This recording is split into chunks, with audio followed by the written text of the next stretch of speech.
everyone. It was one of the most controversial document releases in modern history. Over 230,000 pages, surveillance logs, internal memos, CIA intelligence, long buried in classified vaults, now unsealed. And at the center, Dr. Martin Luther King Jr., the iconic civil rights leader who changed the course of American history. On July 21st, 2025, the Trump administration defied public outcry and released previously sealed records tied to King's assassination. The reaction? Explosive. The massive release, overseen by Director of National Intelligence Tulsi Gabbard, followed Executive Order 14,176, signed by Donald Trump just months earlier. It mandated the declassification of all remaining files on the assassinations of JFK, RFK, and MLK. These MLK files had been sealed under court order since 1977.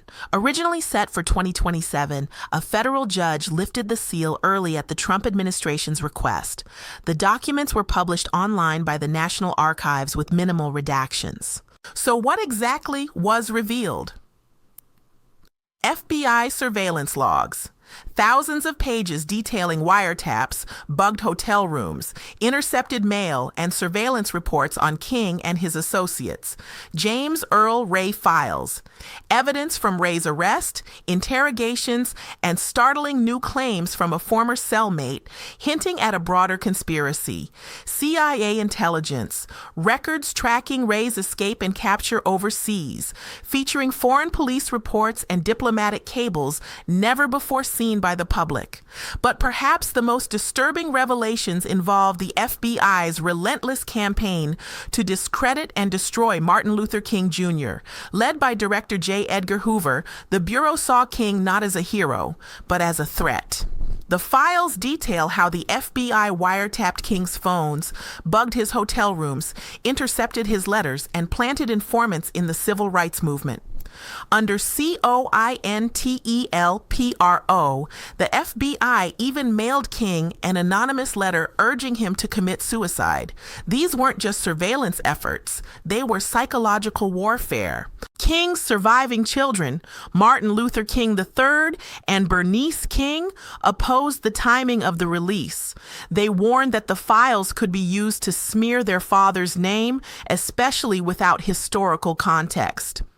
We ask the public to approach these materials with empathy, restraint, and respect. They reflect a government campaign to destroy a man, not the man himself. The release has sparked political controversy. Critics say the timing was strategic, an attempt by the Trump administration to deflect attention from mounting pressure over the unresolved Epstein files. Al Sharpton called it a desperate distraction play, and some legal experts questioned the White House's motives.